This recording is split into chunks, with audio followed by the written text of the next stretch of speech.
tema kedua yang ingin saya sampaikan dalam pertemuan malam hari ini adalah ketika kita membaca ulang peristiwa Karbala, tidak ada hati seorang mukmin kecuali bergetar, kecuali akan merasakan duka yang mendalam.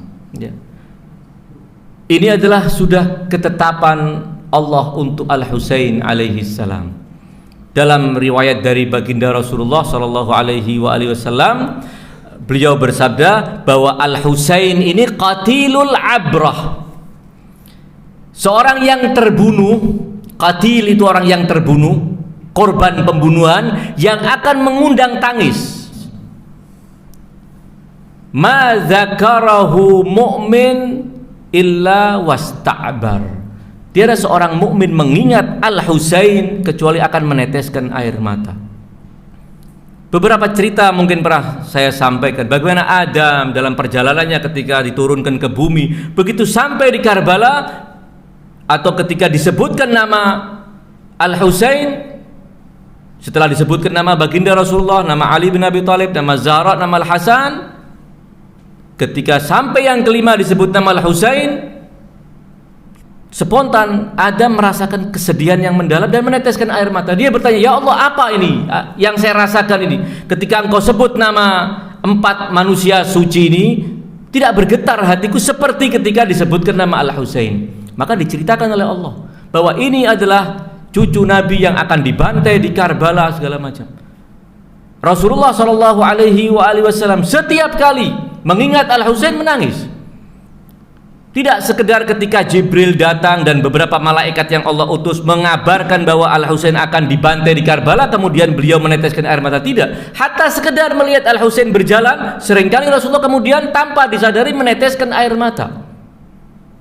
Ini salah satu dari khususiyah keistimewaan Al-Imam Al-Husain alaihi salam. Sehingga yang namanya, apalagi ketika kita membaca fragmen dari peristiwa Karbala, tidak ada hati yang tidak akan tersentak dan kemudian sedih menyaksikan kekejaman yang dilakukan oleh manusia-manusia durjana atas Al-Imam Al-Husain. Tidak mungkin kita membaca itu kemudian tidak meneteskan air mata. Tidak mungkin kita mengingat itu kemudian kita tidak menangis. Dan tangisan itu bukti bahwa hati kita masih sehat. Kalau sampai dibacakan belum bisa nangis, ajaran Ahlul Bait mengatakan usahakan untuk menangis, tiru orang-orang yang nangis-nangis itu, kamu tiru seperti itu. Bukan tabaki artinya berpura-pura nangis, tidak. Meniru orang-orang yang nangis di sekitar ini. Bagaimana kalau orang meratapi orang yang sedang meratapi seorang yang meninggal, bagaimana? Seperti itu kamu lakukan. Barangkali dengan cara itu kamu nanti bisa mendatangkan kesedihan itu. Sampai sedemikian rupa. Kenapa? Karena kalau sampai tidak bisa menangis, ini problem serius. Ini harus cepat-cepat diobati sebelum terlanjur mati hati ini. Harus cepat-cepat diobati. Ala ihal, bahwa Al-Imam Abi Abdillah Al-Husain, tangisan untuknya adalah satu dari sekian banyak hal yang sangat ditekankan dan dianjurkan agar kita meratapi dan menangisi Al-Husain alaihi salam. Dan ini sekali lagi bukan ajaran yang mendidik kita untuk menjadi orang-orang cengeng yang mudah menangis untuk hal-hal yang sepele dan tidak bernilai. Tidak. Justru ini ajaran yang mengajarkan kita agar kita menangis dan meneteskan air mata untuk sesuatu yang memang paling sangat layak untuk kita tangisi, yaitu Al-Imam Abi Abdillah Al-Husain alaihi salam. Keistimewaan tangisan untuk Al-Imam Al-Husain sangat banyak. Faidah. Kalau kita menangisi Al-Husain sangat banyak. Selain riwayat-riwayat anjuran yang sedemikian banyak, riwayat-riwayat anjuran untuk menangisi Al-Husain sangat banyak. Namun pada kesempatan malam hari ini Saya ingin menyampaikan apa yang akan kita dapat apabila kita menangisi Al-Husain alaihissalam. Pertama, ketika kita menangisi Al-Husain alaihissalam, berarti kita berbela sungkawa, ikut berduka bersama duka Nabi dan keluarganya. Karena semua menangisi Al-Husain, bahkan jauh sebelum peristiwa itu terjadi. Jauh sebelum peristiwa itu terjadi, Rasulullah telah menangisi. Zahra telah menangisi, Amirul Mukminin Ali telah menangisi, Al-Imam Al-Hasan menangisi.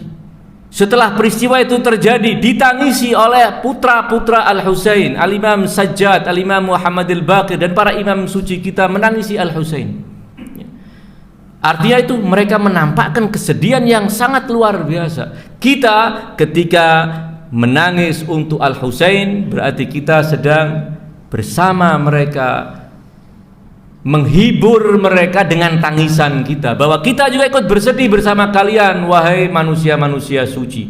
Dan tidak ada amalan yang lebih terpuji dari kita membahagiakan, membuat berbunga-bunga hati Nabi dan keluarga sucinya, dengan kita ikut juga menangis dan bersedih untuk Al-Imam Abi Abdillah Al-Husain.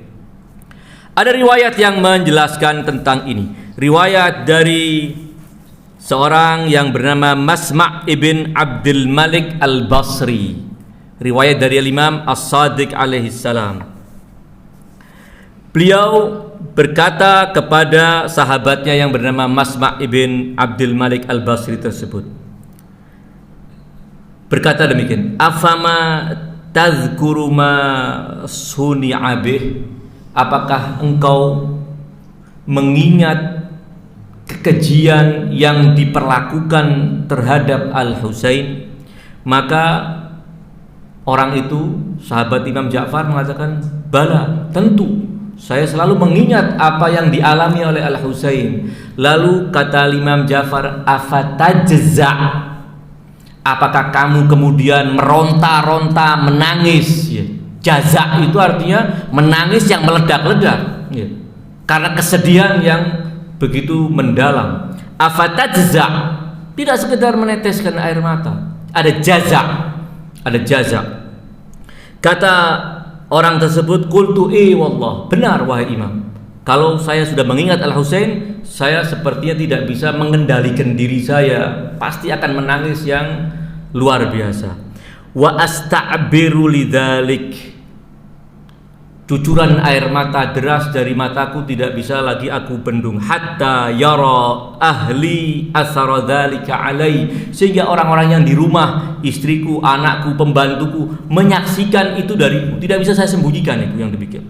Fa amtani'a minat ta'am, saya pun tidak nafsu makan setelah itu, hatta yastabina dzalika fi wajhi, saya jadi tidak nafsu makan itu kelihatan dari wajah saya, tidak nafsu apa-apa. Kata Imam Ja'far memuji tindakan dari sahabat beliau, Al-Imam mengatakan rahimallahu dam'atak. Allah, kalau kita terjemahkan kalimat rahimallah, karena ini kata berita, ya. Saya sedikit urai sedikit, ya. Kata berita, kata rahimallahu fulanan, begitu. Rahimakallah, radhiyallahu anhu, ya. Itu kata kerja yang kalau diterjemahkan apa adanya berarti Allah meridhoi, kita sedang memberitakan Allah meridhoi. Rahimallahu dam'atak, kita sedang mengabarkan Allah merahmati tetesan air matamu, ya. Tetapi seringkali dalam bahasa Arab untuk konteks yang seperti ini, radhiyallahu anhu, rahimahullah dan semisalnya, ya, itu kalimat berita tapi maknanya doa. Jadi kalimatnya itu berita tapi maknanya permohonan kepada Allah. Sehingga kalau kita terjemahkan radhiyallahu anhu, bukan Allah telah meridhoi dia, tapi semoga Allah meridhoi dia. Doa, kita mendoakan. Rahimallahu dam'atak, semoga Allah merahmati tetesan air matamu. Manapun yang kita pilih, kita tetapkan kalimat rahimallahu dam'atak. Imam Ja'far mengabarkan bahwa Allah telah merahmati tetesan air matamu, sah, penafsiran itu benar. Kalau kita maknai dengan makna doa, semoga Allah merahmati tetesan air matamu, dan doa seorang maksum pasti diterima oleh Allah Subhanahu wa taala. Ujung-ujungnya sama, Allah telah merahmati tetesan air mata dari Masma' ibn Abdul Malik. Ama innaka minal ladina yu'adduna atau yu'addauna min ahlil jaza'i lana.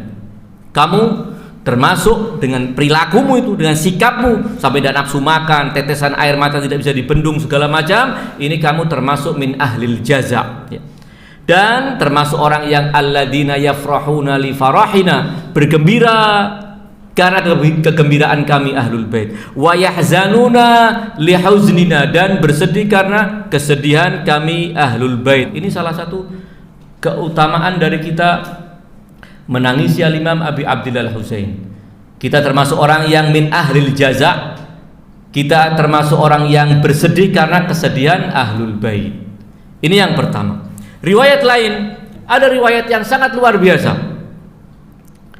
Sangat luar biasa riwayat ini karena janji yang disebutkan dalam riwayat ini sungguh istimewa. Kita membaca riwayat dari Al-Imam As-Sadiq alaihi salam, beliau berkata demikian, nafasul mahmum li zulmina tasbihun. Napas yang dihembuskan oleh seorang yang bersedih karena keteraniayaan kami ahlul bait, napasnya dihitung sebagai ibadah. Kita yang sepanjang hidup kita selalu konsentrasi bahwa kita bersedih karena ahlul bait selalu teraniaya dalam kehidupan dunia ini, utamanya Imam Al-Husain di Karbala.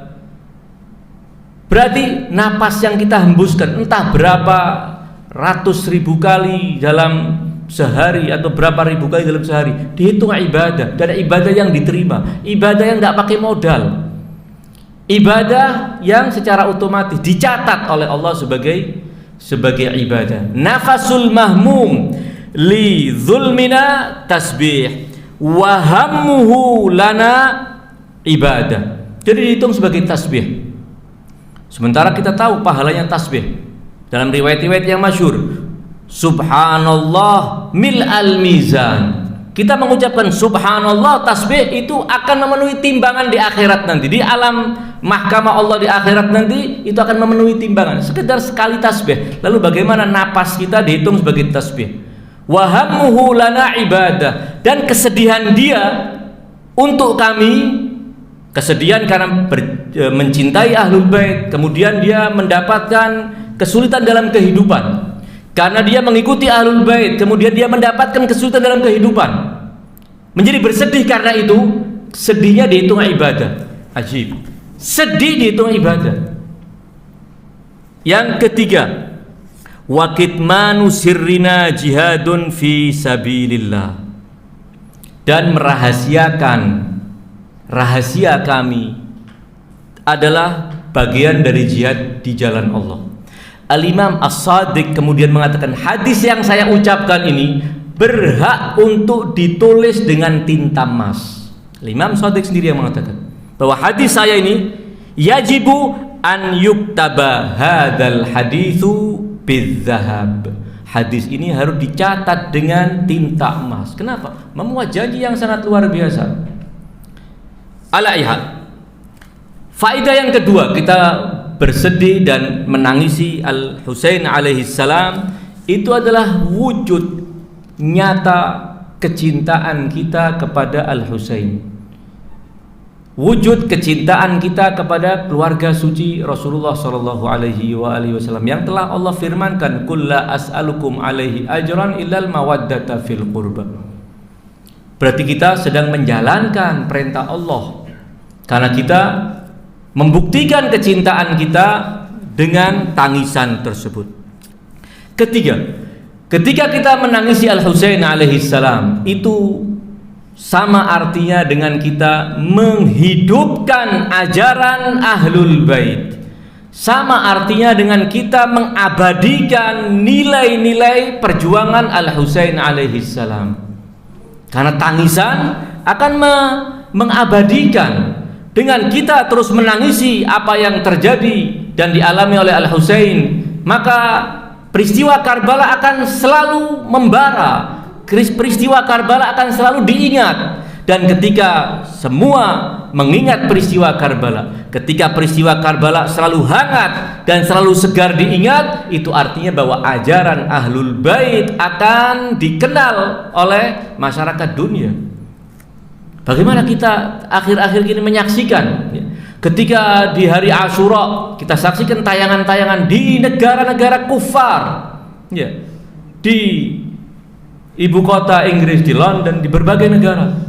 Orang-orang Syiah berkumpul di tengah jalan, membuat pawai besar-besaran dengan spanduk-spanduk yang menjelaskan apa yang sedang mereka peringati. Kemudian di tengah, di jantung kota London, dibuatkan sebuah mimbar. Seorang marja Syiah, Syekh Fadil Langgarani, di atas mimbar berpidato, bercerita tentang Karbala. Orang-orang bule-bule itu kufar, orang-orang bukan muslimun ikut.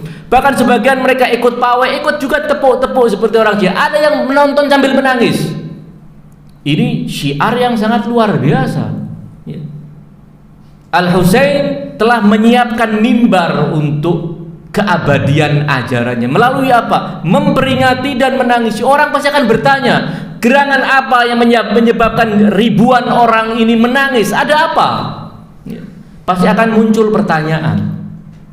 Dan ketika itu berarti ajaran Al-Husain akan abadi. Jadi dengan menangisi Al-Husain tidak berhenti di dinding-dinding yang membatasi kita, tapi tangisan itu akan menjadi sebuah mimbar untuk dakwah ajaran Ahlul Bait. Kalaupun sementara masih ada orang yang merasa belum terpanggil untuk memperingati Al-Husain, pada dasarnya mereka adalah orang-orang yang belum tahu. Perlu ada upaya menjelaskan kepada mereka. Kembali bahwa hikmah atau faedah yang ketiga adalah dengan menangisi Al-Husain, kita akan menghidupkan ajaran Al-Husain alaihissalam, menghidupkan nilai-nilai yang diperjuangkan oleh Al-Imam Al-Husain alaihissalam dan para imam suci Ahlul Bait. Semua sepakat mendoakan siapapun yang berusaha untuk menghidupkan ajaran Ahlul Bait dengan cara apapun. Yang bisa dengan cara menggubah bait-bait syair, dia gubah bait-bait syair untuk menghidupkan ajaran Ahlul Bait, lakukan. Yang cuma bisa membaca bait-bait syair dengan indah, baca. Yang bisa menulis buku, lakukan. Yang bisa berceramah, lakukan. Yang bisa membaca azak, lakukan. Semua harus punya andil untuk menghidupkan ajaran Ahlul Bait. Dan sekecil apapun andil kita, para imam telah mendoakan kita, rahimallahu man ahya amrona. Semoga Allah merahmati orang yang menghidupkan ajaran kami. Ajaran Ahlul Bait akan tetap hidup melalui mimbar-mimbar Husaini. Jadi mimbar-mimbar Husaini adalah mimbar suci. Mimbar Husaini mimbar yang harus kita agungkan. Mimbar Husaini yang akan mengabadikan ajaran Ahlul Bait melalui Husainiyah yang mengingatkan dan selalu menyegarkan ingatan tentang Karbala. Dari situlah keabadian ajaran Rasulullah Shallallahu Alaihi Wasallam yang diwariskan oleh Ahlul Bait. Kemudian saya akan bacakan satu riwayat lagi terkait dengan bahwa menangisi Al-Husain adalah menghidupkan ajaran Ahlul Bait. Al-Imam Ar-Ridha bersabda, man tadzakkara musabana, barang siapa yang mengingat-ingat musibah yang menimpa kami, wabaka limartukiba minna, kemudian dia menangis bersedih atas apa yang diperlakukan terhadap kami dari kezaliman dan kekejian. Apa jaminannya? Apa janjinya Imam Ridha? Kana ma'ana fi darajatina yaumal qiyamah, dia akan bersama kami, satu derajat dengan kami pada hari kiamat nanti. Waman dzukkira bimusabina. Dia tidak sempat mengingat, namun ada orang lain yang mengingatkan. Ada orang mengingatkan, membacakan, menceritakan. Man dzukkira bimusabina fabaka, lalu dia menangis. Wa abka, dan membuat tangisan orang. Boleh jadi kita menangis akan menularkan kesedihan kepada orang-orang yang di sekitar kita. Betapa sering kita menghadiri majelis tidak bisa menangis, namun melihat teman kita di sebelah, teman kita di depan begitu histeris menangis, kesedihan itu tertular kepada hati kita dan kita ikut menangis. Fabaka wa abka lam tabki ainuhu yauma tabkil uyun. Matanya tidak akan menangis kelak di hari kiamat, di saat mata-mata orang lain akan menangis karena kesedihannya. Wa man jalasa majlisan yuhya fihi amruna. Kalau kita baca yuhya, barang siapa yang duduk di sebuah majlis yang di dalamnya perkara kami, ajaran kami dihidupkan. Atau kalau kita baca yuhyi amrona, kita hadir di sebuah majlis yang majlis itu menghidupkan ajaran kami, lam yamut qalbuhu yauma tamutul qulub. Hatinya tidak akan mati di saat hati-hati orang lain yang jauh dari ajaran Ahlul Bait tidak mau meratapi Al-Husain, tidak mau bersedih untuk Ahlul Bait, hati-hati mereka menjadi kaku dan mati kemudian. Wal'iyadzubillah. Ini jaminan bagaimana kita ketika menghidupkan ajaran Ahlul Bait itu sangat besar manfaat dan keuntungannya untuk kita di dunia, bisa mempertahankan kesehatan jiwa kita, kehidupan hidupnya hati kita, tidak sampai sakit, tidak sampai mati. Di saat orang-orang yang lalai dari ajaran Ahlul Bait, kesedihan yang menimpa Ahlul Bait, hati mereka berlahan-lahan akan menjadi kaku. Keempat, bahwa dengan kita menangisi Al-Husain alaihissalam, kita berarti telah mengagungkan satu dari syiar Allah yang sangat agung.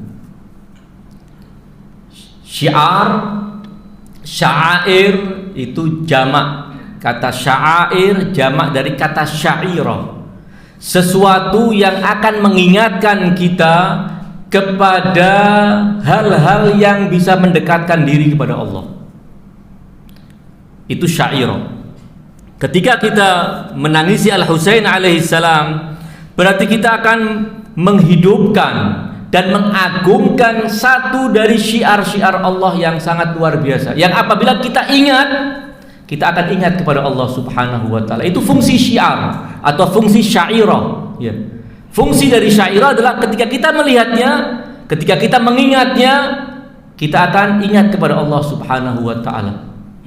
Salah satu dari syair itu apa? Adalah onta-onta yang digiring oleh jamaah haji untuk nanti dijadikan kurban.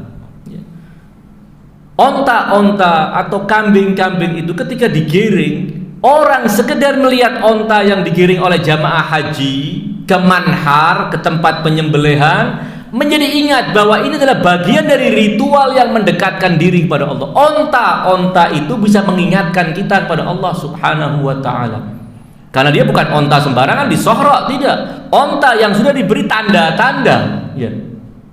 Diberi tanda bahwa ini onta yang akan disembelih nanti. Itu menjadi syiar. Safa Marwa termasuk syiar, karena kita ketika melakukan sa'i antara Safa dan Marwa, di Safa dan di Marwa selalu kita diingatkan kepada hal-hal yang pernah terjadi dan dilakukan oleh manusia suci Ibu Ismail. Dengannya kita mengingat Allah subhanahu wa ta'ala. Lalu apa bayangan kita dengan mengingat Al-Husain? Mungkinkah kita mengingat Al-Husain kemudian tidak mengingat kakek beliau Rasulullah SAW? Tidak mungkin. Begitu kita mengingat Al-Husain, otomatis kita mengingat ibu beliau Az-Zahra, kita mengingat ayah beliau Ali bin Abi Thalib, kita akan ingat kakek beliau Rasulullah SAW. Ketika kita ingat Rasulullah, tidak mungkin kita tidak ingat kepada Allah subhanahu wa ta'ala. Mustahil.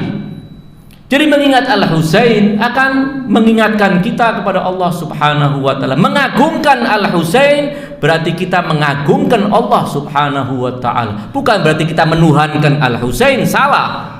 Jangan disalahpahami omongan saya berarti kita sedang mentuhankan Al-Husain, tidak. Mengingat Al-Husain akan mengingatkan kita kepada Allah Subhanahu wa taala. Riwayat-riwayat akan mendukung apa yang hal yang menegaskan bahwa mengingat Al-Husain adalah termasuk mentakzim atau menangisi Al-Husain, termasuk mentakzim sya'air Allah. Dan Allah telah mengatakan waman yu'azzim hurumatillah fahuwa khairul lahu 'inda rabbih. Hurumat jamak hurmah. Hurmah adalah sesuatu yang harus dijaga kemuliaan dan kehormatannya. Al-Quran ini termasuk yang harus kita jaga dan kita pelihara kehormatannya. Tidak boleh sembarangan kita main buang karena sudah sobek dan lain sebagainya. Harus kita muliakan, kita letakkan di tempat yang terhormat, karena ini termasuk hormatullah. Walaupun cuma kertas, namun kertas yang sudah berisikan kalimat-kalimat suci Al-Quran Al-Karim. Berbeda dengan kertas ketika belum dicetak atau dicetak dengan isi-isi yang lain. Ka'bah termasuk hurumatullah yang harus dimuliakan. Ahlul Bait tentunya sangat masuk dalam yang dimaksud dengan hurumah Allah tersebut. Ayat yang lain, waman yu'azzim sya'airallah fa innaha min taqwal qulub. Barang siapa yang mengagungkan sya'air Allah, itu bukti bahwa si pengagung adalah orang yang bertakwa, hatinya punya ketakwaan. Dan ketika kita mengagungkan Al-Husain dengan ratapan tangisan, itu artinya berarti hati kita termasuk hati yang bertakwa. Wa may yu'azzim sya'airallah fa innaha min taqwal qulub. Kelima, manfaat kita menangisi Al-Husain alaihi salam adalah kita melaksanakan sebagian walaupun itu kecil dari hak Rasulullah sallallahu alaihi wasallam di atas pundak kita. Rasulullah punya hak yang harus kita tunaikan. Salah satu dari hak yang harus kita tunaikan untuk Rasulullah sallallahu alaihi wasallam adalah menangisi Al-Husain, bersedih untuk Al-Husain, karena kesedihan Rasulullah untuk Al-Husain. Kita juga ingin melakukan sesuatu yang bisa membalas atau melaksanakan hak tersebut. Di dunia ini banyak orang yang punya hak kepada kita. Di dunia banyak orang yang punya hak kepada kita. Kedua orang tua kita adalah dua manusia yang besar haknya di atas pundak kita, dan tidak bisa tercabut hak itu apapun alasannya. Kedua orang tua kita adalah atau bersyukur kepada kedua orang tua kita digandengkan dengan bersyukur kepada Allah. Anishkurli waliwalidaik, punya kedudukan yang sangat istimewa. Orang-orang yang berjasa mendidik kita, membimbing kita kepada ajaran yang benar, itu juga yang punya hak kepada kita. Lalu apa arti mereka semua kalau dibanding dengan jasa Rasulullah dan keluarganya? Tidak ada keluarga di muka bumi sejak Adam hingga nanti keluarga terakhir yang ada di muka bumi yang lebih berjasa kepada umat manusia melebihi jasa Nabi dan keluarga Nabi. Semua sepakat yang demikian. Tidak khusus orang-orang Syiah. Semua meyakini bahwa jasa yang sangat luar biasa besar ada pada Ahlul Bait.